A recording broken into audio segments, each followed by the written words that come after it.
So for the questions, how do you manage difficult situations, right? So it's a very common question as well. And how do you guys need to answer it? Is that you need to be structured. Have you guys heard about STAR technique? Any of you know? I personally have. Yeah, so basically STAR technique is situation and task. First you describe the situation and task, and then you describe the action, and then you describe the result, right? So this make your story structured. Jadi nanti story-nya, ceritanya itu nggak lari kemana-mana gitu loh, nggak sampai ngalor ngidul untuk membagi cerita how do you deal with a difficult situation. In a case like how do you deal with a difficult situation, how do you do a conflict resolution, this type of question you need to use a proper storytelling technique, right? The most common one that people use is that first you describe the situation, then you describe the action that you took, and then you describe the result, right? A lot of people make the mistake that they describe the situation and the action, but they forget to wrap it up with the result, right? Of course, you want to wrap it up with a positive result, yeah? So how do you manage a difficult situation, right? So if you can also give details on the action that you took, right? Like, for example, you have a team member that just not pulling his or her own weight in the task that is assigned to the team, right? Like this type of difficult situations, like what are the actions? So first you describe the situation that you have to join assignment that need to be submitted by this deadline within 4 team member. There is 1 team member that does not like regularly did not update the progress properly and did not update the progress on time. So what did you do?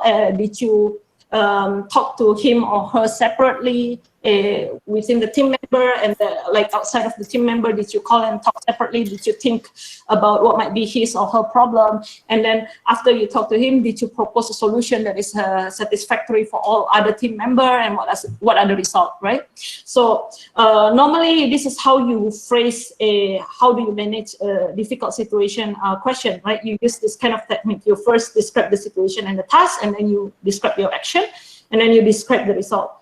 Very important to remember in this question, do not throw people under the bus, right? So do not badmouth people, right? Even though it might be a team member that the interviewer doesn't know about, like it's a random person, you think that, okay, I say this random person. Like this is one of my team members is very, very lazy. That we assign to him or her, she never completed on time, and every time there's always different excuses given to us. Like one time his dog is sick, another time, like don't do this, right? Like you can tell all this story to your friend. The ranty version is what we call it, right? Yang ranty version, if what you want, you can write it down. This ranty version that you will say, like if you talk about it with your friend, but one of the interview, then you revise this ranty version, like this kind of work that, oh, you know, like I have one of this team member that is very lazy and did not pull her weight. Then this kind of work, like very lazy, then you change it, right? You change the phrase and all. How do you want to phrase this story to become a more professional and more easy on the ears, and not throwing any type of people under the bus, right? Don't badmouth people, right? So maybe her dog is really her own, her one family member that she really care about. Maybe her dog is really sick. How do you know, right? So basically try to face it objectively, try to face it as objective as you can, and not using the negative words when you explain a story of how you manage a difficult situation.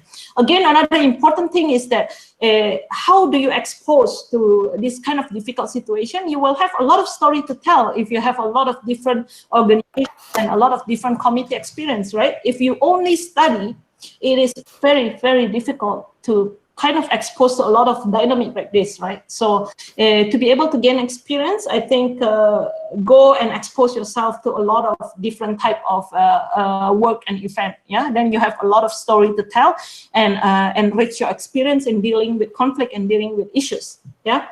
But another thing to remember before I end the story is that a lot of people only think about difficult situation as conflict.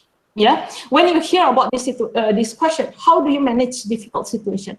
by default, in a lot of people brain, they start thinking about, okay, I was asked about conflict resolution. It's not necessarily so, right? So difficult situation doesn't really mean conflict with another people only, right?